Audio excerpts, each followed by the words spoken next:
Dobry wieczór Państwu. Witamy w programie telewizyjnym Nowego Dziennika. Dziś pierwszy piątek miesiąca, czyli jak zwykle program z naszym mecenasem Sławomirem Platą z The Plata Law Firm. Witamy bardzo serdecznie w kolejnym programie. Witam również. W kilku poprzednich programach rozmawialiśmy o ubieganiu się o odszkodowanie za wypadek, za przewrócenie się albo w pracy, albo na ulicy, na posesji prywatnej. Dzisiaj będzie mowa o takim delikatnym temacie, czyli o oszustwach ubezpieczeniowych. I zaznaczymy tutaj, że nie będziemy mówić o tym, jak oszukiwać ubezpieczalnie, ale będziemy mówić o sytuacjach, w których ubiegając się o odszkodowanie, możemy zostać oskarżeni o to, że staramy się oszukać system. Jakie to są sytuacje? Pamiętajmy o tym, że przestępstwa ubezpieczeniowe nie dotyczą tylko ludzi, ale również, a może przede wszystkim całego systemu ubezpieczeniowego. Na pewno są wśród Państwa ludzie, którzy mieli sytuację, gdzie ubezpieczenie samochodowe nie zapłaciło tego, co byście oczekiwali, że zapłaci za szkodę w Waszym samochodzie, albo kiedy poszliście do dentysty czy do lekarza, okazało się, że raptownie musicie zapłacić za coś, co myśleliście, że jest wliczone w plan, ale ponieważ dany lekarz na przykład nie jest w networku, już nie jest. Pamiętajmy, że to są rzeczy, które są umówione w kontraktach, o których ubezpieczalnia doskonale wie, że ludzie będą się na tym nacinali. A mimo to te kontrakty są i są obowiązujące. A my niestety nie zawsze doczytujemy wszystko. A my zazwyczaj tego nie doczytujemy, zazwyczaj jako normalni ludzie nie zwracamy na to uwagi. Ja sam na to czasami nie zwracam uwagi, kiedy idę do lekarza, ale potem przychodzi rachunek i mamy niemiłe rozczarowanie. Także zawsze spójrzmy na system, w którym ktoś operuje, żeby potem zrozumieć, co to naprawdę jest przestępstwo ubezpieczeniowe. I o ile to, co ubezpieczalnie robią to w świetle prawa, o tyle to, jaki dla nas to ma efekt, jest to niestety dużo mniej przyjemna część tego światła prawa. Jeśli chodzi natomiast o ludzi i to, co zdarza się im, z mojego doświadczenia wynika tylko takie jedno spostrzeżenie, że nie ma tak naprawdę wielu ludzi, którzy by chcieli po prostu wykorzystać na zimno system i oszukać od początku do końca. Nie powiem, że to się nigdy nie zdarzy, na pewno takie sytuacje mają miejsce, ale w mojej praktyce miałem chyba 4 sytuacje, z 4 klientami, którzy wpadli w tarapaty ze swojej lub nie ze swojej winy z ubezpieczalnią i ubezpieczalnia starała się wykorzystać sytuację po to, żeby wykazać, że ktoś popełnia insurance fraud. Tak. Tylko w 1 na 4 z tych przypadków im się to w jakimś małym stopniu udało. Natomiast są to czasami sytuacje niestety spowodowane ludzką nieświadomością, czasami niedbalstwem, czasami lekkomyślnością, ale w większości nie jest to celowe zachowanie ludzi. I pamiętajmy o tym, że człowiek inaczej patrzy na prawo, szczególnie zwykły człowiek, niż ubezpieczalnia spojrzy na to. Nawet jeżeli ten zwykły człowiek rozumie, o co chodzi, to nie zawsze interpretuje w ten sam sposób. Niestety, myśli czasami kategoriami zwykłego, normalnego człowieka, a nie człowieka, który na przykład ma disability, kogoś, kto ma niesprawność cielesną, która powoduje, że ma pewne ograniczenia. Pamiętajmy, że ktoś, kto ma nawet czasami ograniczenia, jest momentami również w stanie zrobić wszystkie rzeczy. Nie jest cały czas disabled. To może właśnie porozmawiamy o takich konkretnych przykładach sytuacji, w których ubezpieczalnia może powiedzieć: a, chcesz nas oszukać. I w jaki sposób ubezpieczalnia może to zrobić? Przede wszystkim, jeśli ktoś pobiera benefity, jeśli chodzi o workers' camp. I pamiętajmy, że workers' camp ubezpieczalnie również śledzą ludzi i to bardzo. Jeśli ktoś pobiera benefity, czy Social Security, czy workers' camp i mówi, że nie pracuje, a pracuje, no to ma duże szanse na trafienie do więzienia później. Więc tego absolutnie nie polecam robić. Czy to się zdarza? Akurat mi się nie zdarzyło w tych sytuacjach, o których mówiłem, ale jestem pewien, że to się może zdarzyć. Ubezpieczalnie są na to bardzo wyczulone i bardzo chętnie takie osoby przykładowo pokażą do kamery, jak co z nimi zrobią. To jest pierwsza rzecz. Druga, i tu już pełni rolę nieświadomość niestety ludzka, pewne rzeczy, które my myślimy jako ludzie, nawet po obrażeniach ciała, że są normalne, w świetle prawa lub w świetle ubezpieczalni prawa nie są normalne. Jeśli na przykład ktoś miał wypadek i nie może pracować, ale pójdzie sobie na przykład, nie wiem, na jakieś zajęcia sportowe, lekarz mówi mu, że może wziąć 25 funtów na raz, a on podniesie 50, bo akurat tego dnia ma lepszy dzień albo wziął tabletki, to niestety ktoś to nagrać może i raptownie się okaże, że ma problem, bo jest to oszustwo ubezpieczeniowe, bo podniósł więcej niż powinien. To dochodzi do tak dużych absurdów, że klienci, z którymi rozmawiam, nie jestem w stanie nawet wyczulić na to, czego mogą się obawiać, bo częstokroć się ludzie pytają, panie Sławku, co się stanie, czy mnie będą śledzić? Ja zawsze mówię, tak, będą śledzić, bo no niestety mamy do czynienia z dużymi sprawami i wygrane powodują to, że ubezpieczalnie się tym bardzo interesują i chcą znaleźć dziurę w Przypomnijmy całym. właśnie w jaki sposób, bo mówiliśmy o tym w jednym z poprzednich programów, w jaki sposób ubezpieczalnie dowiadują się o takich sytuacjach. Ubezpieczalnie wysyłają na tydzień lub dwa ekipę detektywów i te osoby siedzą pod domem takiego człowieka, czekają aż on wyjdzie.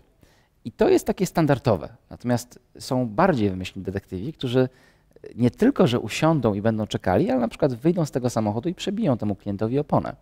Mając nadzieję, że on wyjdzie, spojrzą, że ma przebitą oponę i następny odruch, co zrobi, to sobie ją wymieni, bo ma w zapasową bagażniku, a chce gdzieś dojechać.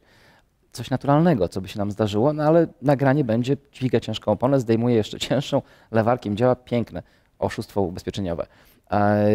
Inny przykład, taki radykalny, to z mojej klientki.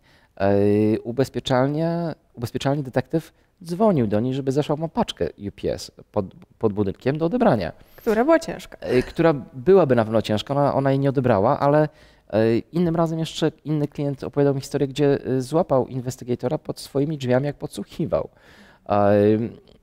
Jest coraz bardziej wymyślne sposoby, coraz bardziej brutalne i coraz bardziej inwazyjne sposoby na uzyskanie tego, czego szukają, ubezpieczalnie starają się prowadzić życie. I to już nie zaczyna być na zasadzie obserwacji, co ludzie robią, ale wymuszania błędów. Ponieważ już wiedzą, że ci ludzie są poszkodowani, nie mogą im za bardzo pokazać, że coś źle robią, więc po prostu wymyślą jakiś sposób, który spowoduje automatyczny odruch u człowieka, nawet poszkodowanego, nawet który ma obrażenie ciała, jak wymiana koła, jak zrobienie czegoś dziwnego, ale jednak wciąż w miarę Można normalnego. powiedzieć, że ubezpieczalnia szuka jak gdyby haka na oszusta, ale tak naprawdę ten biedny człowiek staje się jak gdyby troszeczkę ofiarą oszustwa ze strony ubezpieczalni, takiego naciągnięcia. Dlatego zawsze warto spojrzeć na dwie strony medalu, że oszustwa ubezpieczeniowe nie tylko dotyczą ludzi, ale moim zdaniem przede wszystkim systemu, w którym teraz się znajdujemy, bo on jak gdyby te oszustwa troszeczkę wymusza i wymusza w taki sposób bardzo nieprzyjemny dla normalnego człowieka. My tego nie widzimy, widzimy to dopiero jako prawnicy. Normalni ludzie tego nie zauważają na co dzień. Ale prawnicy, którzy widzą takie sprawy i widzą nagrania, które potem dostają, jak ja widzę swojego klienta, który idzie z psem i ubezpieczalny tylko czeka na to, żeby on się pochylił, po coś ten pies zostawi na ulicy i wtedy powiesz, że ten człowiek jest zdrowy, bo on może się pochylić, no to w tym momencie ja się chwytam za głowę i zastanawiam się, czy ten człowiek w ogóle może oddychać za chwileczkę, bo do tego dochodzi. Powiedzmy teraz, co grozi osobie, którą ubezpieczalnia chce oskarżyć o to, że oszukuje system. Wspomniał Pan o karze więzienia nawet. To myślę, że jest najgorsza kara, jaka może nas spotkać w tej sytuacji.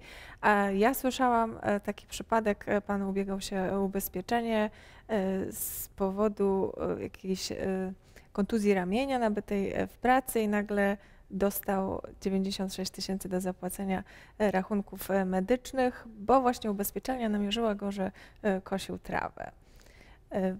Jakie są kary w takich sytuacjach? I tutaj przytoczę jeszcze raz tą samą tezę, którą mówiłem na początku.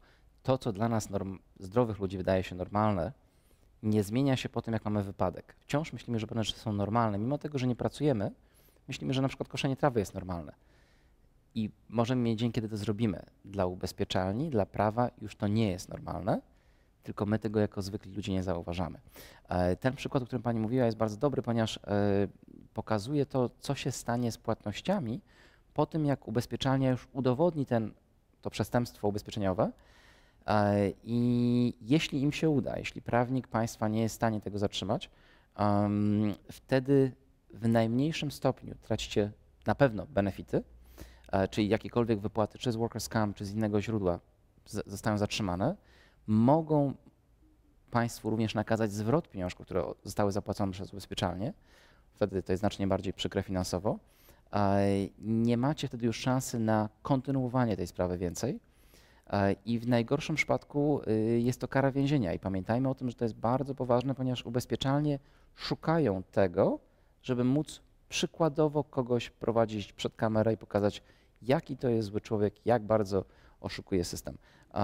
To są rzeczy, które są niestety celowe i wtedy musimy na to bardzo uważać, jeśli chodzi o cenę tych osób, bo nie każdy przestępstwo ubezpieczeniowe jest równe drugiemu. Będą ludzie, którzy będą nadużywali system, nie ma wątpliwości, ale będą też ludzie, którzy będą poszkodowani i będą nadużyci przez system. I co wtedy możemy to odkręcić? Wtedy dobrego prawnika karnego, kryminalnego, który będzie w stanie państwa wybronić, ponieważ przestępstwa, które już potem trafiają na sprawę kryminalną, niestety są z powództwa publicznego, czyli ubezpieczenie tylko składa zawiadomienie o przestępstwie, tak samo jak w Polsce to wygląda. Nie można tego zatrzymać tylko dlatego, że się dogadamy z ubezpieczalnią. Nie. Jak już mamy w sprawie cywilnej zarzut o oszustwo, to automatycznie musicie państwo założyć, że końcówką tego może być więzienie. Jeśli państwa prawnik cywilistyczny wybroni was z tej sytuacji w sprawie cywilnej, świetnie. Jeśli nie wybroni i zostaniecie uznani jako oszuści w sprawie cywilnej, oszuści ubezpieczeniowi, to ubezpieczalnie ma prawo przekazać waszą sprawę dalej do sprawy kryminalnej i wtedy do prokuratury. I tego już później nie zatrzymacie aż do rozwiązania sprawy karnej, która może być niestety niekorzystnie rozwiązana dla was również. To powiedzmy może teraz o tym, co należy robić, żeby nie wpaść w tarapaty. A to jest świetne pytanie, bardzo prosta odpowiedź. Każdy człowiek, który jest po wypadku, który miał uszkodzenia ciała, ma lekarzy. Ci lekarze bardzo wyraźnie w raportach medycznych zaznaczają i mówią tym ludziom, co możecie, czego nie możecie wykonywać. I zawsze, kiedy klient pyta się mnie i dzwoni do mnie, pyta się, Panie Sławku, czy ja mogę zrobić to i to? Ja mówię, wie pan co, niech pan zapyta się swojego lekarza, ewentualnie sprawdzę w raportach tego klienta i powiem mu, czy to jest dozwolone, czy nie. Ale lekarze bardzo ładnie określają ciężar, jaki ktoś może podnosić, z jaką częstotliwością, co może wykonywać, czego nie może wykonywać i z czym ma trudności, a z czym nie. Drugą rzeczą bardzo ważną to już jest po przesłuchaniach. Jeśli ktoś ma przesłuchanie, czy to w sprawie workers' comp, czy w sprawie cywilnej, musi zdawać sobie sprawę, że jeśli na tym przesłuchaniu mówi, że on nie może chodzić więcej niż 5 bloków bez bólu, to niech uważa, bo jak przejdzie sobie 7-8, to już będzie uznawane jako oszust. I proszę zwracać uwagę, żeby nie wyolbrzymiać na przesłuchaniach tego, co wam faktycznie, co państwu się zdarzyło, albo jakie macie odczucia, czy jaki ból, po to, żeby ubezpieczalni nie ułatwić zadania później w znalezieniu prostych rzeczy, które wyście powiedzieli, po prostu mówiąc na to, co was boli, a co zostanie wykorzystane przeciwko was później w nagraniu. Więc powiązanie tych dwóch rzeczy, uważanie na to, co lekarze mówią, plus zwrócenie uwagi na to, co powiedziało się w przesłuchaniu, gwarantuje wam faktycznie to, że żaden detektyw, nawet jeśli was nagra, nie jest w stanie faktycznie coś z tym zrobić. No i najważniejsza druga rzecz, trzecia rzecz w sumie, to jeszcze jak państwo wiecie, że was nagrywają, to nie udawajcie, to nie chodzi o udawanie, ale też nie kryjcie się z tym, nie starajcie się nie wychodzić z domu, tylko normalnie zachowujcie się. Jeśli kulejecie normalnie, to kulejcie normalnie, dalej przed kamerą również. To nie jest powód do uciekania, tylko tego, że ktoś was nagrywa.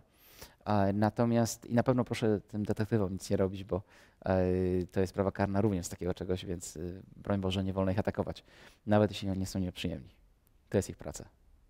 Dziękujemy serdecznie panu mecenasowi za kolejny bardzo ciekawy program i oczywiście na spotkanie z panem mecenasem Sławomirem Platą z The Plata Law Firm zapraszamy za miesiąc. Dziękuję bardzo.